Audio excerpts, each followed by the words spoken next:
Hello aspirants, in this video we will be discussing about some of the doubts regarding answer writing and how to solve them.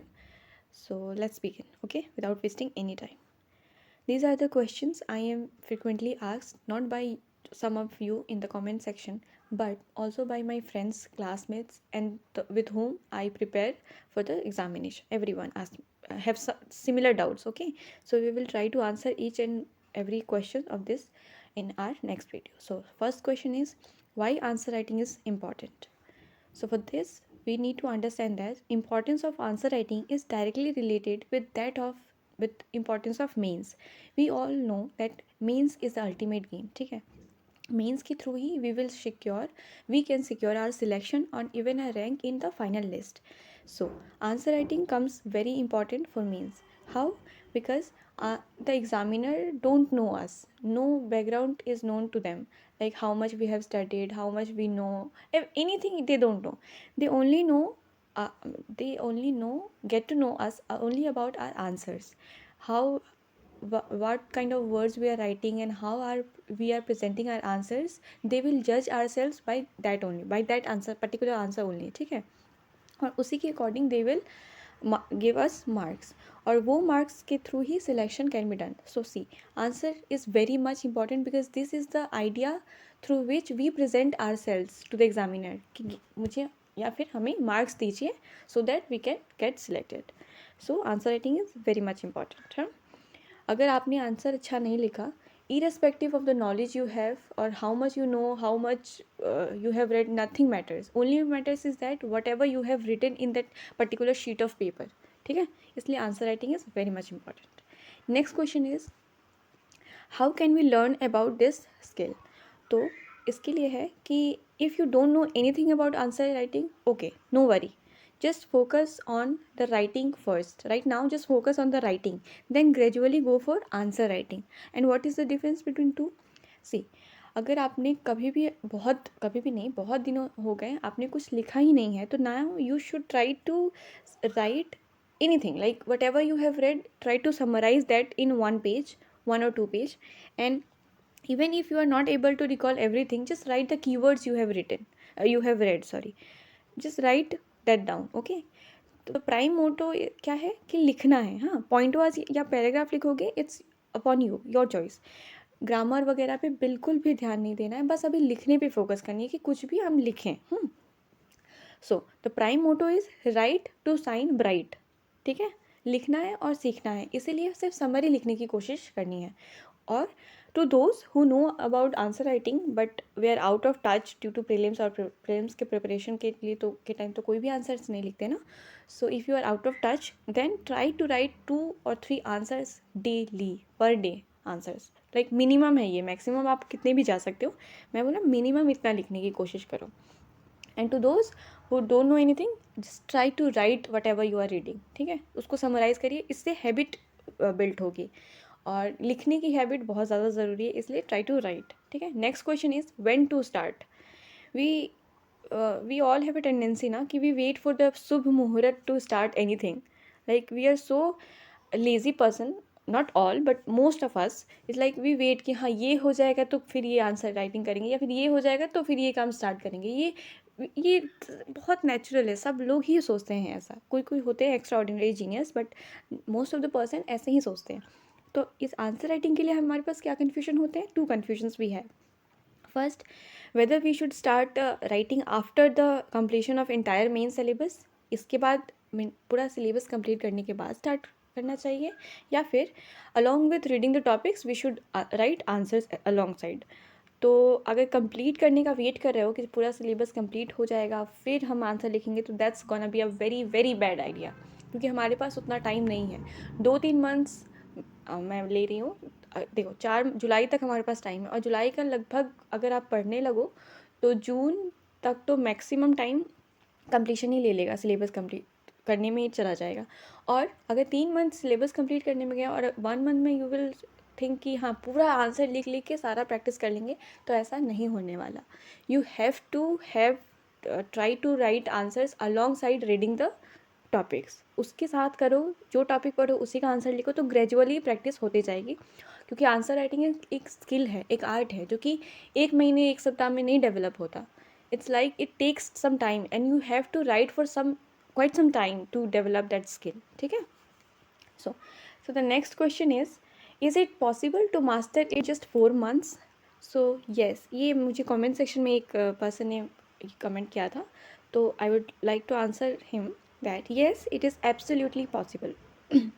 What we have to learn is just to simply put our thoughts in words. ठीक है, words में डालना है एक logical manner में, ना कि हमें कोई scholar नहीं बनना है, PhD holder तो हम ऐसे भी नहीं हैं. और ये exam is itself about generalist के लिए है, जो कि आपने एक वर्ड सुना होगा ना कि jack of all trades master of none. तो वही वाली चीज़ें फॉलो करनी है इस एग्जामिनेशन में, कि we need to have some basic qualities of everything. ठीक है.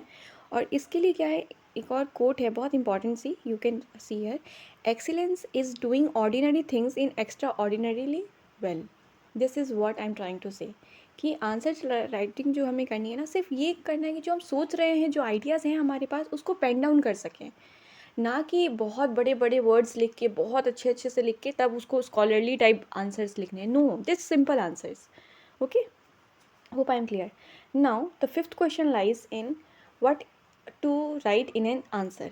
So there is a human tendency that we all go for perfection things, like perfect book list होनी चाहिए, perfect strategy होनी चाहिए, perfect answers.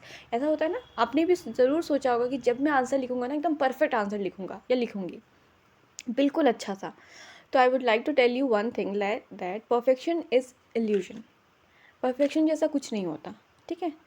We need to have simplicity in our thinking, simplicity in our answer writing, everything, because simplicity is what is, praised. वही होती है. अगर अभी तो खैर मैं जो भी बोलूँ आपको विश्वास नहीं होगा, प्लीज़ वॉच अ वीडियो. हाँ, See a technical, for every question, if you see a technical term, you have to define it as an introduction. For instance, inflation पे कुछ आया, let's say. Earlier I had this notion कि examiner को inflation तो पता होगा, he is correcting mains paper, तो यार इतना तो आता है.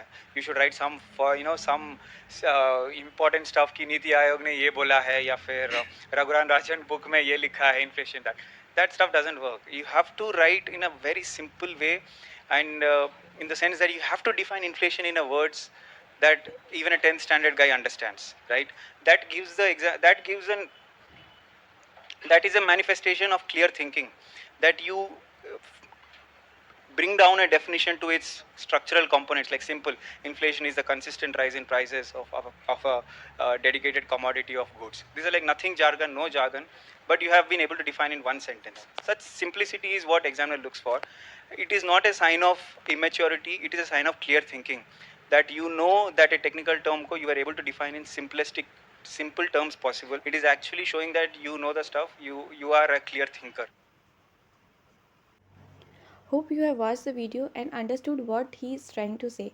Anudeep Duri Shetty sir ko I respect a lot, and I follow him for answer writing, essay writing, everything, because his simplicity what I admire in him is na his simplicity in answer, simplicity in thought, simplicity in his behavior, everything. I admire him a lot, and I hope you understood what he was trying to say.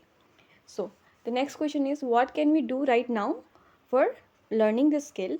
Is to this, make a chart for tracking your daily writing. See, there is no substitute for daily answer writing और daily writing. ठीक है. अगर आपको कोई skill करनी है तो आपको क्या होता है, उसका रेगुलर प्रैक्टिस करनी होती है. एवरीवन नो, बचपन से ही अगर जो भी हम सीख रहे होते हैं उसको रेगुलर प्रैक्टिस करते हैं तो ही जाके वो हैबिट बनती है. तो इसके लिए अगर you need to develop the skill of answer writing, then you have to write every single day, no matter what. ठीक है. So make a chart like this. write write date on one side and task on the other side. Put a date, and on the task bar write that you have written 2 pages or 2 question, anything, and tick just like that कि हाँ done हो गया. फिर second day, then फिर how much you have write, just put it down. ठीक है. After a week you will see that this chart will act as a self motivation things to you.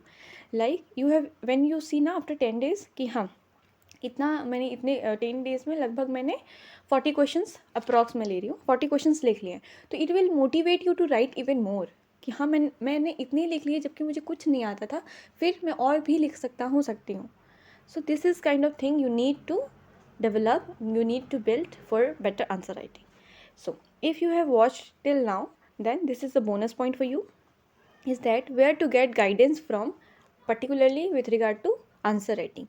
So I would say कि topper answer booklet is the ultimate, can be ultimate guide for this answer writing things. ठीक है, उन लोग वे लोग बहुत अच्छे से लिखते हैं. We know that everyone know answer writing में क्या होता है. एक आंसर में क्या होता है, इंट्रो होती है, बॉडी होती है, and conclusion.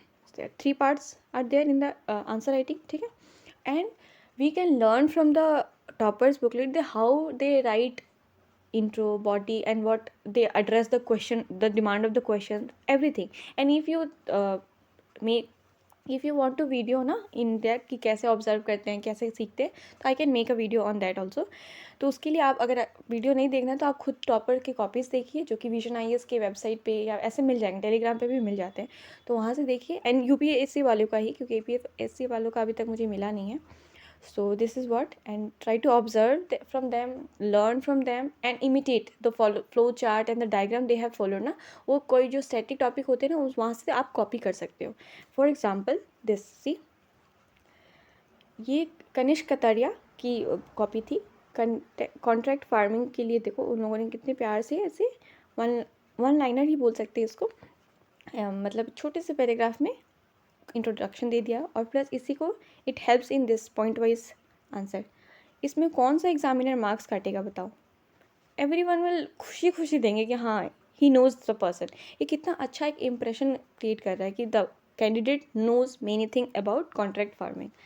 Similar way, see this diagram made by, क्या नाम था उनका, Saumya I guess.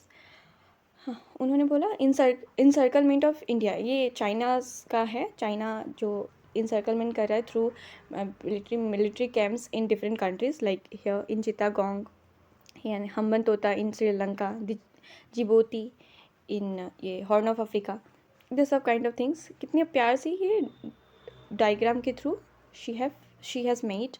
So this kind of things we can copy from that, and this is all I wanted to tell you guys. So I hope this video was a bit helpful for any of us, of any of you. So if you feel anything, then do let me know in the comment section. Thank you for watching. Do subscribe and like and share. Thank you.